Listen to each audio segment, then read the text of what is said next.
అందరికీ good evening అండి.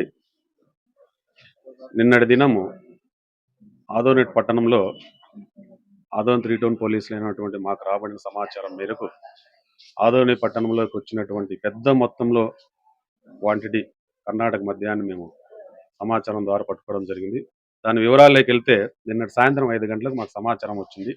ఈ సమాచారం మేరకు మా staff head constable Shivabhushan, constable Narendra, Kasim, Parashuram, మిగిలిన సిబ్బంది అందరూ కూడా అలర్ట్ అయిపోయి వెళ్ళడం జరిగింది.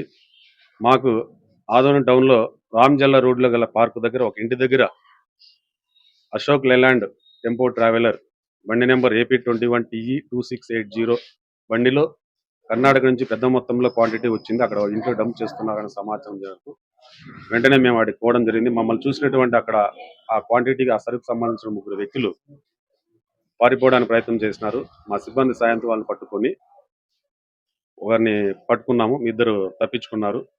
ఆ పట్టుకున్న వ్యక్తి పేరు సయ్యద్ నూరు, వయసు 35 సంవత్సరాలు, గోకర్ జెండా ఆదోన్ టౌన్ చెందినటువంటి వ్యక్తి.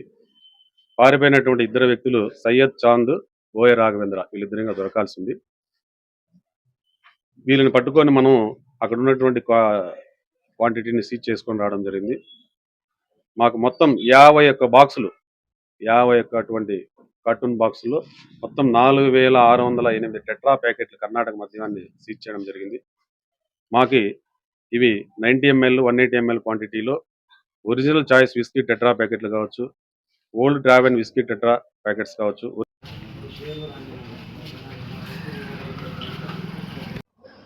పట్టుకొని తీసుకురావడం జరిగింది. ఇంత పెద్ద మొత్తంలో ఆదోనిలో వాల్యూ సుమారు 2,04,000 వాల్యూ ఉంది ఇది. అయితే ఇప్పుడు మాకు దొరికినటువంటి సయ్యద్ నూర్ని ఒడ్డువారి ముందు ప్రవేశపెడతాం.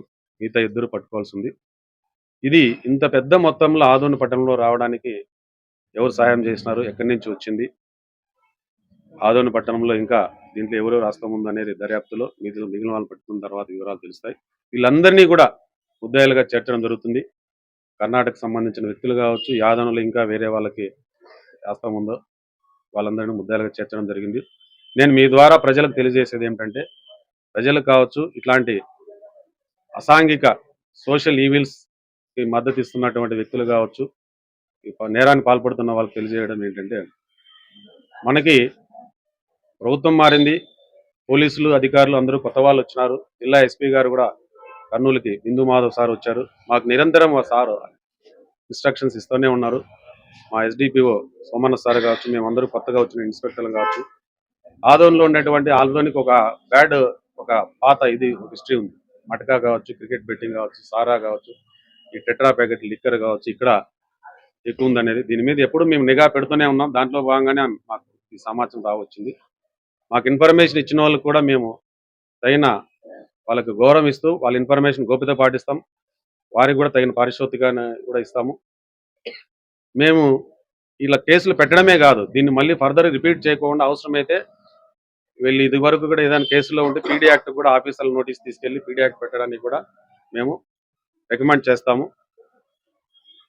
ఇక మీదటైనా కూడా ఏం కేసు పెట్టేసేసి కోర్టులో 2 రోజుల్లో జైల్లోకి వేసి వస్తాము, మళ్ళీ మేము చేస్తాము అంటే మాత్రం కుదరదు. వీరిని ఎలా కట్టడి చేయాలనేది పోలీసుకి రకరకాల మార్గాలు ఉంటాయి. ఖచ్చితంగా కఠిన చర్యలు తీసుకుంటాము. ఇప్పటికైనా అందరూ మానుకోవాలని కోరుతున్నాము. ప్రజలు కూడా ఆదోని పట్టణాన్ని శాంతి భద్రతల పరంగా ప్రశాంతంగా ఉండాలంటే మాకు ఇట్లాంటి సమాచారం ఇవ్వాల్సిందిగా కోరుచున్నాం. Thank you.